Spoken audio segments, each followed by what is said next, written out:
5월 12일 월요일 매일 묵상을 시작하도록 하겠습니다. 오늘의 본문 말씀은 에스더 1장 1절에서 22절까지의 말씀입니다. 네, 오늘부터 우리가 에스더를 시작하게 됩니다. 오늘 본문의 시작을 보시면은 크게 두 가지 사건으로 이야기를 하고 있습니다. 첫째는 잔치가 나와 있고 둘째는 이 왕후의 폐위 사건을 다루고 있습니다. 먼저 잔치 사건 한번 살펴보시면은 잔치의 배경을 설명하고 있죠. 바사왕 아하수에로 왕이 다스리던 시기이고 3절에는 왕위에 있은 지 3년이라고 했기 때문에 아하수에로 왕은 이 페르시아 제국의 유명한 왕으로 일반 역사 속에서는 더 알려진 이름이 있죠. 이 크세르크세스 1세입니다. 그리고 일반 역사 속에 이 왕의 다스리는 연도를 보시면은 기원전 485년에서 464년까지 다스렸던 왕이기 때문에 치세 3년이라고 한다면은 기원전 482년이나 483년 정도가 되겠죠. 그리고 특별히 이 아수에르 왕이 유명한 이유는 이 크세스 1세가 유명한 이유는 이 그리스를 정복하기 위해서 살라미스 해전을 벌였기 때문입니다. 이 살라미스 해전을 준비한 이유는 간단했습니다. 왜냐하면은 아버지 다리우스 1세가 이 그리스와의 전쟁에서 패하게 됩니다. 그리고 그 그리스와의 전쟁에서 그리스가 승리했다라는 것을 말해주는 결정적인 전투가 바로 이 마라톤 전투입니다. 기원전 490년에 있었던 그 마라톤 전쟁인 것이죠. 그 이후 아버지의 복수를 위해서 이 그리스와의 전쟁을 준비하던 시기였고, 그리고 지금 준비를 하고 2, 3년 이후에 아하수에로 왕은 그리스와 전쟁을 하게 됩니다. 그 전쟁에서 가장 유명한 전투가 바로 480년 9월에 있었던 이 살라미스 해전인 것이죠. 그 전쟁을 다룬 영화가 바로 300이라는 것이고, 스파르타가 나왔던 300의 후속작입니다. 그래서 영화 300 제국의 부활이라는 작품인 것이죠. 그리고 이제 육지에서는 이제 그리스 연합군이 전쟁을 준비할 수 있는 기간을 벌어준 아까 방금 말했다시피 영화 300이 나오죠. 데르모필레 전투에서 협곡에서 300명의 이 스파르타 전사들과 싸운 이야기를 이 극적으로 그린 영화입니다. 결국 이런 전세를 통해서 페르시아는 사실은 살라미스에서 큰 패배를 하게 되죠. 그러면서 페르시아가 그리스에게 지게 되는 것입니다. 그러나 오늘 배경은 이 아수에르 왕이 상당히 넓은 지역을 정복하고 다스렸다라는 것을 이야기하고 있고, 유럽만 남겨놓고 모든 지역을 이제 정비를 하고 왕위를 안정화시켰다라는 것도 얘기를 해주는 것 같아요. 이제 그 이후로 잔치를 베풀었는데 모든 지방관들과 이 신하들을 위하여 180일 동안 이 잔치를 베풀었다고 나와 있습니다. 그리고 5절에는 백성을 위하여 수상궁에서 잔치를 7일 동안 또 베풀었다고 나와 있기 때문에 굉장한 과시를 했던 것으로 보입니다. 그리고 그 과시의 표현으로 6절에서 7절까지 보시면 호화스러운 이 잔치였다는 사실을 묘사하고 있고, 8절에는 좀 특이하게 바사 제국의 왕실 음주법이 나와 있는데요. 철저하게 이 왕실의 음주법에 따라서 이 술을 마셔야 한다라고 얘기를 하고 있고, 그러나 오늘 본문에서 보시면은 그런 왕실의 음주법에 구속되지 않고 법에 제한을 두지 않은 것으로 그렇게 기록을 하고 있습니다. 그래서 8절에 왕실의 음주법으로 이 마시는 것도 법도가 있다라고 기록하고 있고, 그 법도라는 말이 바로 이 다트라는 히브리어로 법령, 규정, 관례, 명령이라는 의미입니다. 그러나 오늘은 이 그런 법에 제한을 받지 않고 백성들이 각 사람이 마음대로 했다라고 기록을 하고 있죠. 그래서 9절과 15절까지 보시면은 각 사람이 마음대로 행했다라는 대표적인 인물이 한 명 기록이 되는데요. 그 사람이 바로 왕후 와스디입니다.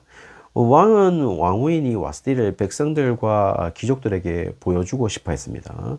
그래서 왕은 이제 와스디 왕후를 자기 앞으로 불렀던 것이죠. 그러나 문제는 왕후가 왕의 명령을 거절합니다.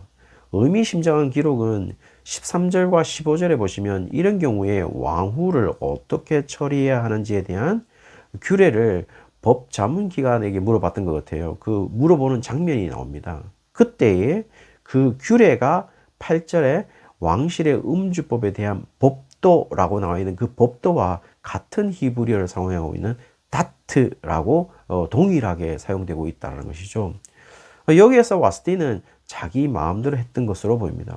와스티가 왜 왕의 명령을 거절했는지에 대한 분명한 이유를 설명하고 있지는 않습니다. 그것은 아마도 의도적으로 이렇게 기록을 하는 것으로 보이고 있고, 왜냐하면 의도를 밝히지 아니함으로 통해서 이 와스티를 완전히 에스더의 책에서 사라지게 만들기 위해서 저자가 그런 의도성을 가지고 이유를 기록하지 않은 것으로 보인다는 것이죠. 만약 왕후 와스티가 왕의 명령을 거절한 이유를 진술하게 되면 거기에 또 많은 이야기가 덧붙여져야 되고, 그거는 에스더서를 기록하는 목적에 부합하지 않을 수도 있을 것 같아요. 저자의 의도는 분명해 보입니다. 왜냐하면 나중에 에스더는 왕의 명령이 없었음에도 불구하고 왕에게 나아가야 하는 분명한 이유를 제시를 하고 있거든요. 그런 부분에서 지금 에스더와 철저하게 대조를 이루고 있다는 겁니다. 따라서 지금 왕후 와스티는 분명한 이유도 없이 왕의 명령을 거절하는 것으로 지금 이 에스더, 그 다음에 와스티는 철저한 대조를 보여주고 있다는 것이죠. 16절에서부터 각 사람이 마음대로 행했다는 또 한 사람이 기록되는데요. 마음대로 행했다기보다는 마음대로 자의적인 해석을 하는 한 사람이 기록이 됩니다. 그 사람은 바로 왕의 내시 중 이 무무간이라는 사람입니다. 결국 왕은 이 왕후 와스티의 행동에 대한 법적인 조치를 하고자 하였습니다. 그리고 그 법적인 조치를 의견을 개진한 7명의 지방관들로서 내시로 보이는데요. 이들 중에 이 무무간이 왕과 지방관들 앞에서 왕후의 법적인 조치에 대해서 이야기하기 시작합니다. 그 진술을 한번 들어보시면은 왕후의 행동은 왕에게만 잘못한 것이 아니라 이 나라의 지방의 관리들과 무백성에게 잘못을 저질렀다라고 이야기를 하고 있는 것이죠. 이유는 결국 이런 행동이 모든 여인들에게 알려질 것이고 그 여인들로 남편들을 멸시할 것이다 라고 이야기를 하는 것입니다. 그러면 남편들에 대한 멸시와 남편들은 또 이에 따른 분노가 끝없이 이어질 것이다 라고 이야기를 하고 있죠. 그러므로 이 왕후에 대한 조치는 19절에 보시면 왕후가 이제 다시는 왕 앞에 나오지 못하게 하시고 와스티보다 나은 사람으로 왕후 자리를 주시는 것이 나을 것이다 라고 이 의견을 개진하게 되는 것이죠. 그런 식의 이 결론을 온 나라에 알리신다면은 여자들이 자기 남편을 존경할 것이다 라고 이야기도 하고 있습니다. 그리고 21절에 보시면은 왕과 지방관들이 무무간의 말을 옳게 여겼다라고 나와 있죠. 그리고 22절에는요, 이와 같은 조치를 각 지방에서 조서를 내려서 남자가 자기의 집을 주관하도록 할 것을 하달했다라고 이야기를 합니다. 여러분, 이런 이야기 속에 자세히 보시면 이것이 사실 이 정도로 할 일인가라고 의문을 제기할 수밖에 없습니다. 왕후 와스티 행동은 그냥 경고성으로 끝날 수도 있지 않을까라고 저는 개인적으로는 그렇게 생각하고 있습니다. 그럼에도 지금 무무간의 이 왕후 와스티의 행동에 대한 해석은 과도하기 짝이 없다라는 것이죠. 왕의 명령에 대한 한 번의 거절을 국가의 기강이 무너지는 것처럼, 마치 국가의 모든 가정이 파괴되는 것처럼 이 와스티를 가정 파괴목으로 만드는 것 같은 해석을 무무간이 내놓았다는 것이죠. 이 무무간의 이 과다한 해석으로 인해서 전 국가에 또 다른 규례가 생겨버리는 과정을 이게 보여주고 있는데 어떻게 이럴 수 있는지 잘 모르겠어요. 지금 우리는 이 바사 제국, 이 바사 제국의 아술의 왕과 그 다음에 왕후 와스티, 그리고 이 무무간이라는 한 명의 지방관을 보면서 이 하나같이 자신의 마음대로 자기가 하고 싶은 대로 움직이는, 지금 자신의 생각대로 움직이는 인간들의 전형을 보고 있는 것 같습니다. 모두가 자신이 가지고 있는 생각이 자신의 규례에 있고 법도인 것처럼 행동하고 있다는 것이죠. 그리고 그 세상의 잔치가 180일 동안 계속되었다는 것은 세상의 힘과 화려함을 보여주고 있는 것 같지만 사실 그것이 영원하지는 않습니다. 왜냐하면은 역사적으로 아수르 왕은 그 잔치를 통해서 권력을 결집해서 유럽을 정복하기 위해서 나가지만 살라미스 해전에서 패배를 하고 돌아오게 되거든요. 왕후 와스티도 마찬가지입니다. 사실 왕후의 자리라는 것이 권력이 없는 자리가 아니죠. 왜냐하면 왕이 벌인 잔치는 남자들만의 잔치였던 것으로 보이는데요. 그래서 왕후 와스티는 이 구절에 보시면은 왕궁에 있는 여자들을 초대해서 잔치를 베풀었습니다. 그만큼 왕후로서 와스티는 자신의 힘을 과시했던 것으로 보입니다. 그러나 무슨 이유인지는 알 수는 없지만은 왕이 자신에게 올 것을 명령했지만 그것을 거절함으로 인해서 폐위가 되는 것이죠. 자신의 마음대로 행했다라는 것으로 보입니다. 그리고 무무간의 자의적인 해석으로 와스티가 폐위가 되었죠. 이 자의적인 해석이라는 것이 얼마나 위험한 것인지도 보여주고 있다는 것입니다. 오늘 본문 속에 이 권력이 누구에게 귀속되어 있는지 모두 잊어버린 결과가 어떤 결과를 가져오게 되는지를 보여주고 있죠. 사실 아술의 왕은 이 세상의 권력을 다 쥐고 있다고 라고 생각할 수도 있겠죠. 그리고 그 권력으로 모든 것을 다 할 수 있을 것이다 라고 생각하지만 정확하게 보시면은 자신의 아내인 왕후도 자기 마음대로 할 수 없는 자였던 것입니다. 또 그런 자가 유럽을 정복하려고 마음을 먹었다는 것이죠. 어떻게 되었습니까? 실패합니다. 왕후 와스티를 마음대로 하지 못했던 것처럼 유럽을 정복하지 못했던 것이죠. 왕후 와스티도 마찬가지입니다. 자신의 권력은 철저하게 왕에게 귀속되어 있습니다. 이 왕후의 권력은 왕후의 자리에 있을 때만 가질 수 있는 권력인 것이죠. 그 말은 왕에게 철저하게 귀속된 권력이라는 사실을 잊어버리게 되면 그 권력 사용을 잘못할 수밖에 없다라는 얘기를 오늘 이야기에서 볼 수가 있습니다. 결국 그 권력을 잃어버리게 되는 것이죠.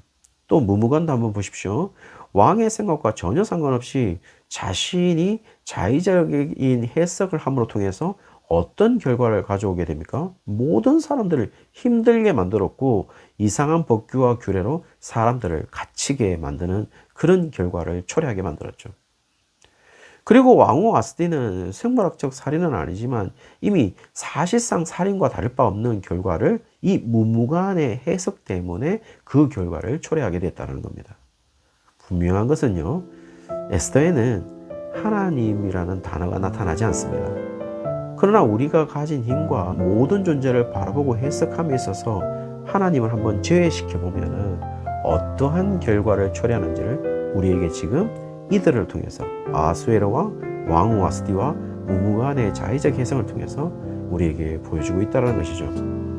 아무리 아수에로 왕처럼 화려함을 가졌다고 할지라도 하나님을 제외한다면 그 화려함이 아무것도 아니라는 사실을 오늘 본문이 얘기해주고 있다는 것이죠. 왕후 와스티가 왕에게 그 권력이 귀속되어 있는 것처럼 우리가 하나님을 제외시킨다면 우리가 가진 권력도 아무것도 아니라는 사실을 얘기해주고 있다는 것이죠. 무무간처럼 우리가 하나님을 제외하고 하나님이 바라보는 시각으로 해석하지 않는다면 얼마나 위험스러운 결과를 초래한다는 것을 정확하게 보여주고 있죠. 그렇다면요, 오늘 사랑하는 성도님들, 오늘 하루의 삶이 하나님이 주의되지 않은 상태에서 하나님이 주관하시는 하루로 삶을 살아내는 그날이 되기를 주의 이름으로 축원합니다.